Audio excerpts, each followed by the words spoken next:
Hello and welcome back to Katie and Cars. I have put you and the Golf on hold. I'm sorry. I waited for my vlogging gear and then I learned how to use all of this and so on. Crazy world on its own. But I'm back and I've celebrated 100 subscribers in YouTube. Thank you guys for the trust and interest in what I do. So it's been 3 weeks since my last video. In the meantime, we have collected parts for the Golf. Basically the whole bottom of the car will be new. From the donor Golf we have the doors and the hood and the fenders, and the bumpers are new as well. In the last video I started with the rear lead, sanding and removing the rust and the stuff. And now I have to take a look at the doors. The Otmar has electrical windows, the donor one has manual, so I need to switch them up if we are gonna use the donor doors. And one electrical window didn't work, so we need to take a look at that. And it's easier to paint anyway if the insides of the doors are out. So let's see how I did and how many mess ups I had. I had many.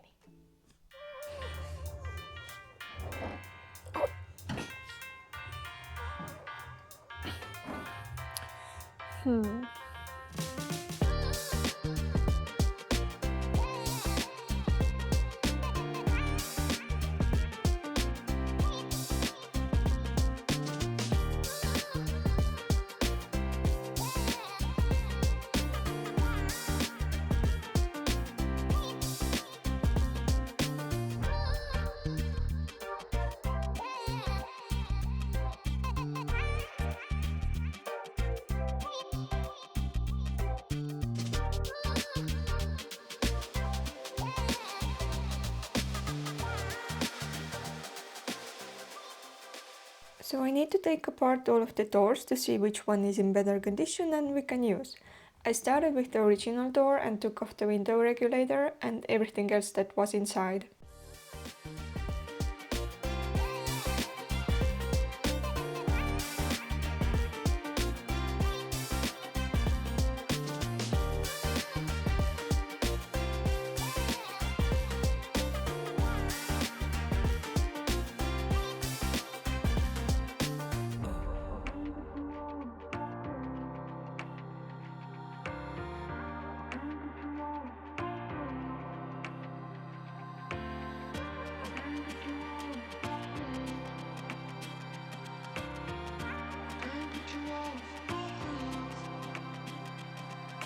What is interesting is that the original doors have two side reinforcements. The other one has only one on the side, but the Otmar has one in the lower part of the door as well.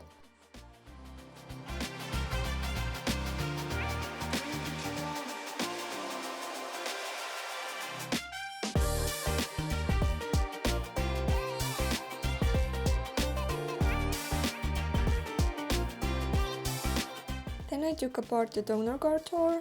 It is quite easy actually. I already know where to start, but always there has to be that one screw that screws you up.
Looking at both of the doors, there wasn't much difference in the rust point, which got me thinking, should we really use the donor ones?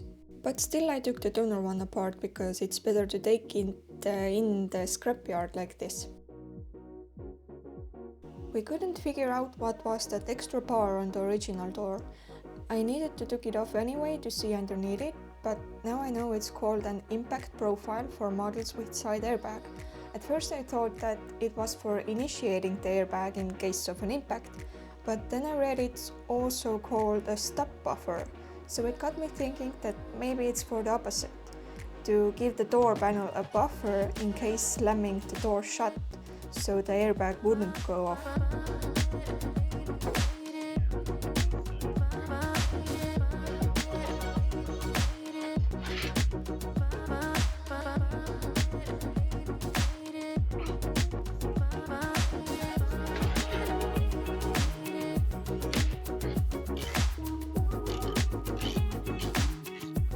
So that's it for the door part.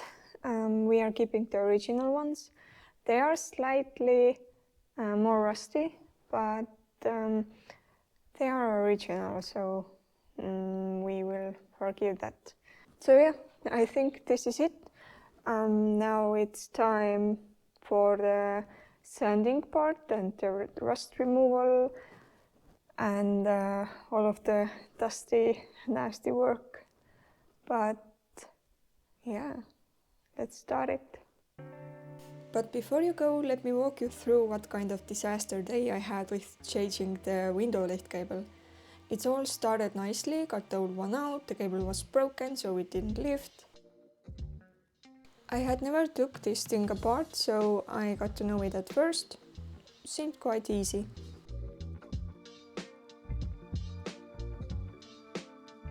Got the new replacement part and figure out what goes where, put the cable in, and then the misery started. The leftover cable should go around the plastic, but it started to jump out.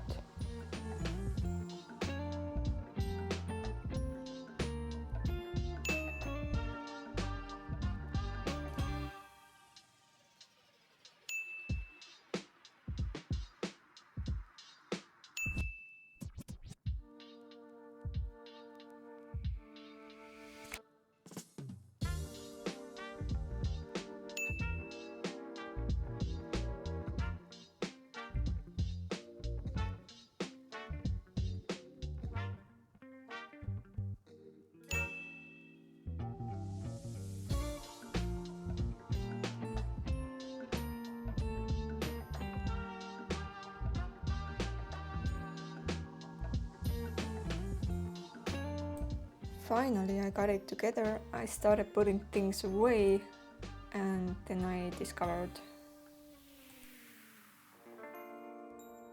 No! God, please, no! No! No! I forgot to put the springs on the cables. I'm cool, calm and collected, but I have a limit and this exceeded it. Well, 5 times already. I had nothing left to do to just repeat it. 5 times. Disaster. It was supposed to be an easy job.